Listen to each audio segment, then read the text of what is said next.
வணக்கம். தமிழ் ஃபுட் கார்னரில் இன்னைக்கு அட்டகாசமான சுவையில் மட்டன் குழம்பு எப்படி பண்ணுறதுன்னு பார்க்கலாம்.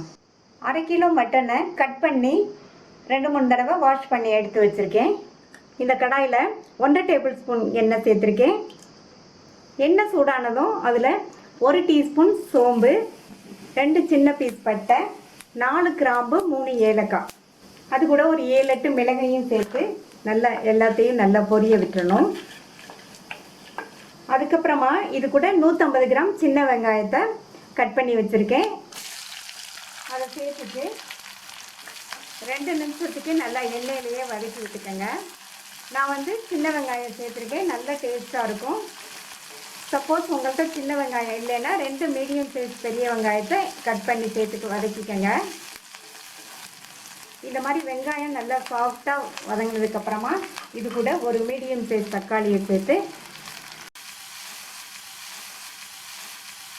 தக்காளியுமே நல்லா சாஃப்டாக வதங்கிடுச்சு. இதை இறக்கி வச்சு ஆற விட்டுறலாம். வதக்கி வச்சது ஆறினதுக்கப்புறமா மிக்ஸி ஜாரில் சேர்த்துருக்கேன். இதில் கொஞ்சமாக தண்ணி சேர்த்து நல்லா நைஸாக அரைச்சிக்கலாம். அரைச்சாச்சு. இந்த மாதிரி நல்லா நைஸ் விழுத அரைச்சிக்கோங்க. இந்த குக்கரில் 3 டேபிள் ஸ்பூன் எண்ணெய் சேர்த்துருக்கேன். மட்டன் குழம்புக்கு எண்ணெய் கொஞ்சம் அதிகமாக சேர்த்தா தான் நல்லாயிருக்கும். அதே மாதிரி நல்லெண்ணெய் சேர்த்து பண்ணுங்கள், சூப்பராக இருக்கும். எண்ணெய் சூடானதும் அதில் 2 டீஸ்பூன் இஞ்சி பூண்டு விழுது சேர்த்துட்டு லோ ஃப்ளேமில் வச்சு ஒரு 2-3 நிமிஷம் வதக்கிட்டோம்னா இஞ்சி பூண்டு விழுதோட பச்சை வாசனை எல்லாம் நல்லா போயிடும். அடுத்து நம்ம அரைச்ச விழுதை சேர்த்துக்கலாம். இது கூட 1/4 டீஸ்பூன் மஞ்சள் தூள், 3 டீஸ்பூன் தனி மிளகாத்தூள், அடுத்து 3 டீஸ்பூன் கொத்தமல்லி தூள் சேர்த்துக்கோங்க. இது கூட 1/2 டீஸ்பூன் சீரகத்தூளும் சேர்த்துட்டு எல்லாத்தையும் நல்லா ஒன்றா மிக்ஸ் பண்ணி விட்டுட்டு லோ ஃப்ளேம்லேயே வச்சு இதனுடைய பச்சை வாசனை போகிற அளவுக்கு நல்லா வதக்கிக்கணும். இதில் நான் 3 டீஸ்பூன் மிளகாத்தூள் சேர்த்துருக்கேன், கரெக்டாக இருக்கும். நீங்கள் உங்கள் காரத்துக்கு தகுந்தபடி சேர்த்துக்கோங்க. மசாலா தூளோட பச்சை வாசனையும் போயிடுச்சு. நல்லா ஓரங்கள்லாம் எண்ணெய் பிரிஞ்சு வந்திருக்கு. இதில் நம்ம க்ளீன் பண்ணி வச்ச மட்டனை சேர்த்துக்கலாம். மட்டனை சேர்த்துட்டு ஸ்டவ்வை மீடியம் ஃப்ளேமில் வச்சுக்கோங்க. இந்த மசாலாலையே ஒரு 7-8 நிமிஷத்துக்கு மட்டனை நல்லா வதக்கி விட்டுக்கணும். இப்போ 7-8 நிமிஷம் நல்லா வதக்கி விட்டாச்சு. அடுத்து இதுக்கு தேவையான அளவு உப்பு சேர்த்துட்டு நல்லா ஒரு தடவை மிக்ஸ் பண்ணி விட்டுட்டு 3 டேபிள் ஸ்பூன் தயிரை பீட் பண்ணி வச்சுருக்கேன், அதை சேர்த்துக்கலாம். தயிர் சேர்த்துட்டு நல்லா ஒரு தடவை மிக்ஸ் பண்ணி விட்டுறலாம். இப்போ 2 நிமிஷம் ஆச்சு.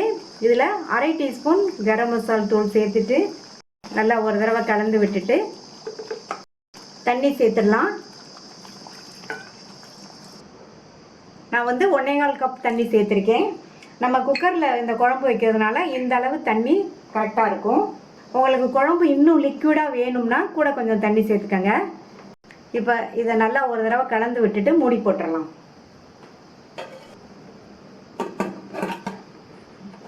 ஸ்டீம் வந்ததுக்கப்புறமா வெயிட் போட்டு மீடியம் ஃப்ளேமில் 4-5 விசில் வேக வச்சுக்கணும். 5 விசில் வந்துடுச்சு. மட்டனுமே நல்லா சாஃப்டாக வெந்துருச்சு. மறுபடியும் ஸ்டவ் ஆன் பண்ணியிருக்கேன். ஓப்பன்லேயே சிம்மில் வச்சு ஒரு 5 நிமிஷம் நல்லா கொதிக்கட்டும். சிம்லேயே வச்சு 5 நிமிஷம் ஆச்சு. நம்மளுடைய மட்டன் குழம்பு கமகமன் வாசனையோட சூப்பராக ரெடி ஆயிடுச்சு. கடைசியாக இதில் கொஞ்சமாக கட் பண்ண கொத்தமல்லி இலைகளை சேர்த்துடலாம். நல்லா ஒரு தடவை மிக்ஸ் பண்ணி விட்டுட்டு ஸ்டவ் ஆஃப் பண்ணிடலாம். நீங்களும் இதே மாதிரி மெத்தடில் இந்த மட்டன் குழம்பு ட்ரை பண்ணி பார்த்துட்டு உங்கள் கமெண்ட்ஸை சொல்லுங்கள். இது வரைக்கும் தமிழ் ஃபுட் கார்னர் சேனலை சப்ஸ்கிரைப் பண்ணாதவங்க சப்ஸ்கிரைப் பண்ணிவிட்டு பக்கத்தில் உள்ள பெல் பட்டனையும் கிளிக் பண்ணிக்கோங்க. தேங்க்யூ.